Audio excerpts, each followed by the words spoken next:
Canal आवश्यक हुए जलसेचन पाई तो ओडिशा रे हमर मुख्य पांचटी केनाल विषय रे कथा हबा कारण ओडिशा एक कृषि प्रधान राज्य होइतिबारु एठार जलसेचन पे अनेक गुरुत्वपूर्ण केनाल रहिछि तो पांचटी कथा हबा।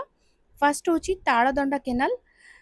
ଏହା ଓଡ଼ିଶାର ସବୁଠାରୁ ପୁରାତନ ଏବଂ ପ୍ରସିଦ୍ଧ କେନାଲ ମଧ୍ୟରୁ ଗୋଟେ। ତା ଅବସ୍ଥିତି ବା ତା ଉତ୍ସ ହେଉଛି ମହାନଦୀ କଟକର ଜୋବ୍ରା ନିକଟ।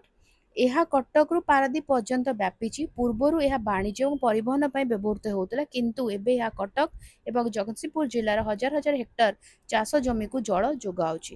ସେକେଣ୍ଡ ଶାସନ କେନାଲ। ଏହା ହୀରାକୁଦ ଜଳ ଭଣ୍ଡାରର ବ୍ୟବସ୍ଥାର ଏକ ମୁଖ୍ୟ ଅଂଶ। ଉତ୍ସ ହେଉଛି ମହାନଦୀ। ଏହା ସମ୍ବଲପୁର ଏବଂ ବରଗଡ଼ ଜିଲ୍ଲାର କୃଷି କ୍ଷେତ୍ର ପାଇଁ ଜୀବନରେଖା ସଦୃଶ। ପଶ୍ଚିମ ଓଡ଼ିଶାରେ ଧାନ ଚାଷର ସଫଳତା ପଛରେ ଏହି କେନାଲର ବଡ଼ ଅବଦାନ ରହିଛି। Third high level canal. ଏହି କେନାଲର ଉତ୍ସ ହେଉଛି ବିରୂପା ଓ ବ୍ରାହ୍ମଣୀ ନଦୀ। ଏହି କେନାଲ ବ୍ୟବସ୍ଥା ଓଡ଼ିଶାର ଉପକୂଳବର୍ତ୍ତୀ ଜିଲ୍ଲାଗୁଡ଼ିକୁ ସଂଯୋଗ କରିଥାଏ। ଏହା କଟକ ଯାଜପୁର ଏବଂ ଭଦ୍ରକ ଜିଲ୍ଲାର ଅନେକ ଅଞ୍ଚଳକୁ ଜଳସେଚନ ସୁବିଧା ପ୍ରଦାନ କରେ। ଏହା ରାଜ୍ୟର ଅନ୍ୟତମ ଦୀର୍ଘତମ କେନାଲ ବ୍ୟବସ୍ଥା। ଫୋର୍ଥ ପୁରୀ ମୁଖ୍ୟ କେନାଲ। ଏହା ମହାନଦୀ ଡେଲ୍ଟା ପ୍ରକଳ୍ପର ଏକ ପ୍ରମୁଖ ଅଂଶ ଯୋଉଟାକୁ ମୁଣ୍ଡୁଳି ବ୍ୟାରେଜ କୁହାଯାଏ। ଏହି କେନାଲ ଖୋର୍ଦ୍ଧା ଏବଂ ପୁରୀ ଜିଲ୍ଲାର ଚାଷ ଜମିକୁ ଜଳ ଯୋଗାଇଥାଏ।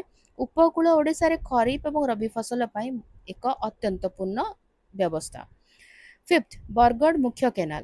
ଏହା ମଧ୍ୟ ହୀରାକୁଦ ପ୍ରକଳ୍ପର ଏକ ଶକ୍ତିଶାଳୀ ଶାଖା। ତା ଉତ୍ସ ହେଉଛି କୋଉଟା ନା ହୀରାକୁଦ ଜଳଭଣ୍ଡାର। ଏହାକୁ ଓଡ଼ିଶାର ଭାତହାଣ୍ଡି କୁହାଯାଉଥିବା ବରଗଡ଼ ଜିଲ୍ଲାର ଜଳସେଚନ ପାଇଁ ନିର୍ମାଣ କରାଯାଇଛି। ଏହି କେନାଲ ଯୋଗୁଁ ବରଗଡ଼ରେ ବର୍ଷକୁ 2 ଥର ଧାନ ଚାଷ ସମ୍ଭବ ହୋଇପାରୁଛି। ଓଡ଼ିଶାରେ କେନାଲ ବ୍ୟବସ୍ଥା କେବଳ ଚାଷ ପାଇଁ ନୁହେଁ ବରଂ ଭୂତଳ ଜଳସ୍ତର ବଜାୟ ରଖିବାରେ ମଧ୍ୟ ସାହାଯ୍ୟ କରେ।